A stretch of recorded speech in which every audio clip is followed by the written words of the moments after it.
Let's hear for Jimmy Hyams, by the way.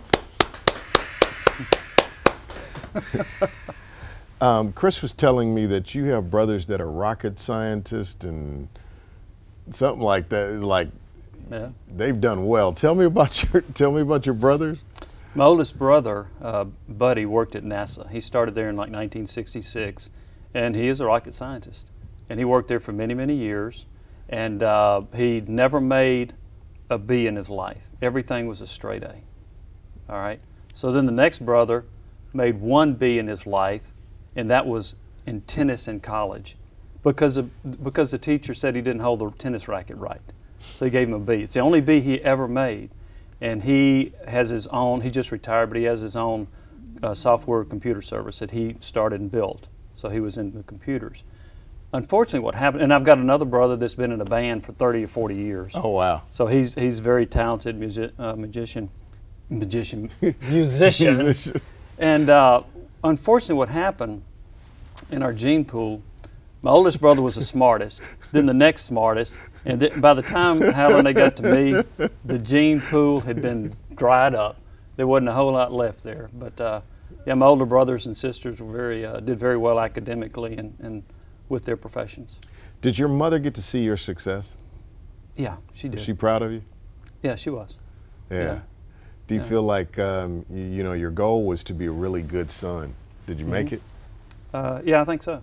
I mean, you could argue about how well do you do as an employee or a husband or a father or whatever, but I think on the son part of it, I felt pretty comfortable with that because we had such a special relationship. And the one thing I had mentioned earlier, but one of my brothers was mentally ill. He's paranoid schizophrenic, and so she grew up trying to deal with raising him, and that's probably what fostered our relationship as much as anything, because my older brothers had left the house, and my older sisters had left the house when that transpired. So did you take care of your brother too? Yes, or tried. What was that like? Challenging.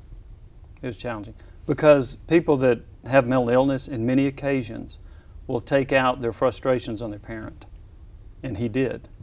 And so I had to be there to try to make sure that that didn't happen.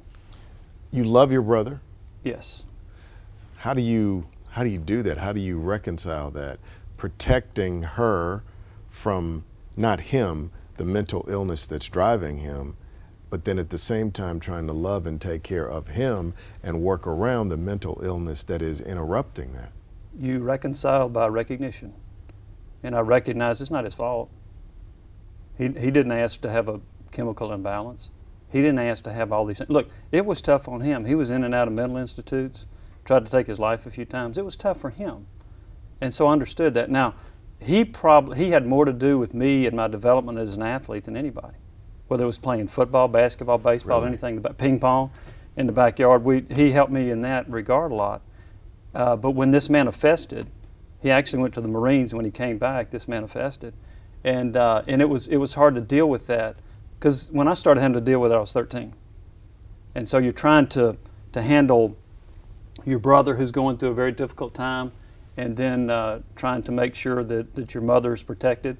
So it was a pretty challenging time then to deal with that. Now, so you got to absorb some of her agony going through that, because she's agonizing through this, I would imagine. She is. And look, like a lot of parents, she's blaming herself a little bit, you know, which I think most parents would do. That made sense. But it was trying to deal with some of that was pretty challenging when I was a kid, and trying to grow up and make sure that he was, you know, dealing with his situation and then making sure my mother was okay. Did you journal? Did I journal? Did I have a diary? Yeah. No, I did not. Have you written about any of this? No. Will you? I don't know. Novels? This is probably the first time I've really talked about it, because it was, I didn't like to talk about it when I was growing up. Nobody knew. Nobody in town knew. And you know, the truth of it is, I was embarrassed. I shouldn't have been, but I was. You're 13 years old, your brother's mentally ill. How do you deal with that? I don't know. So I didn't talk about it.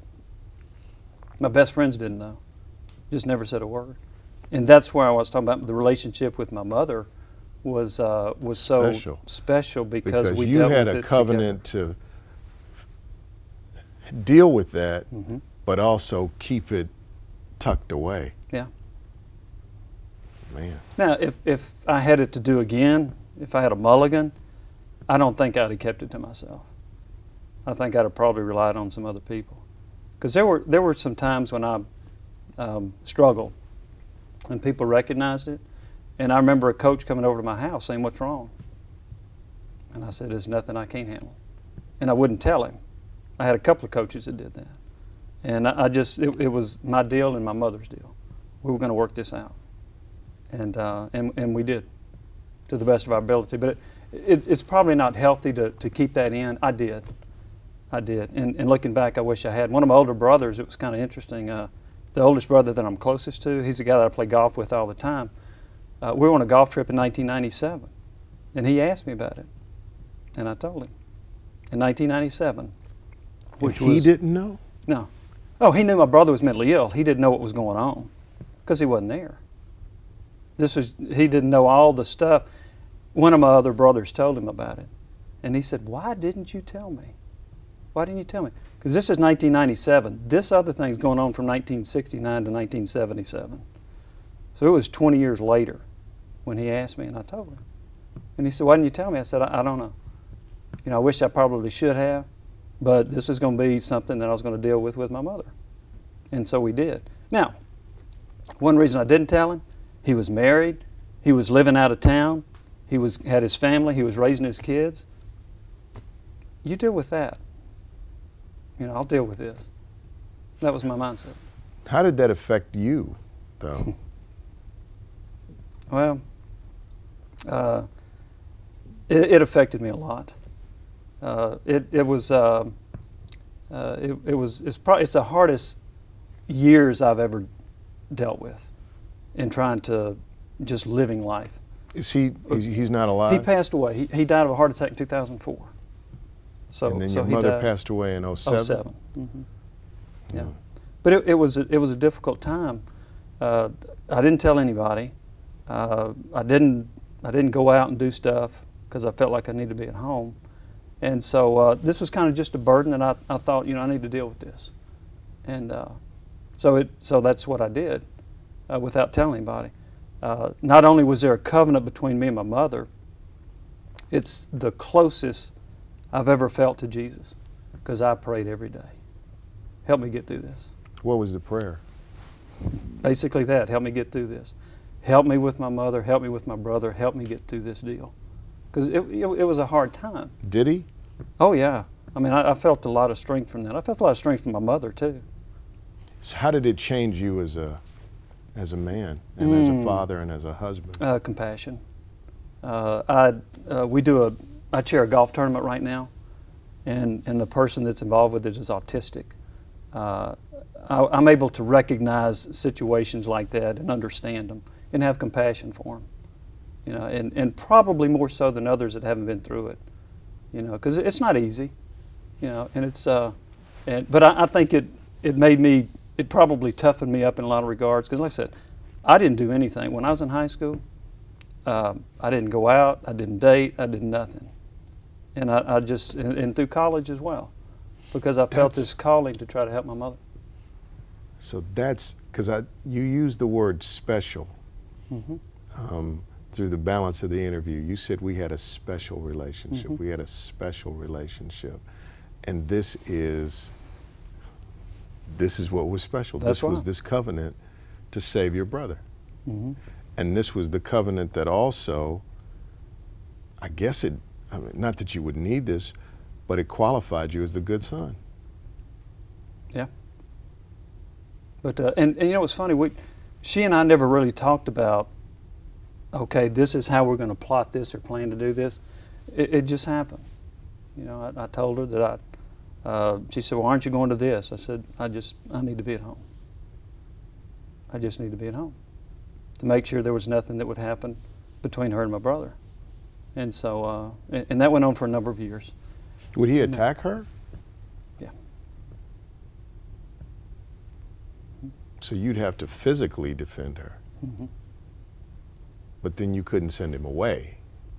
He's still your brother. Yeah, well, he did go to mental institute at least 3 times that I'm aware of. He would go to mental institute for a matter of months, and then he would come back. And then he'd be gone, then he'd come back. And so there were just different times when he was there and when he wasn't. But yeah, there, you know, that's why I say it was a hard time. And I mean, people in Natchitoches had no idea because I never told anybody. That's why I had no idea you were going to spank me on the ping pong table, because you have a finely tuned poker face. You know how to keep stuff in. Yeah. Yeah. Probably to my detriment. Yeah. At that time, but it was what I thought was the right thing to do. I mean, you know, you're 13, you're 14 years old. That's all you know. Yeah. But I appreciate you being open about it now, because somebody watching this probably thinks their situation is impossible. Yeah. This show is called Anything is Possible, and your transparency may serve as a vehicle for them to do the thing you should have done, which is ask for help, which is find strength in other places. But I commend you for that. Yeah, thank you. Thank you.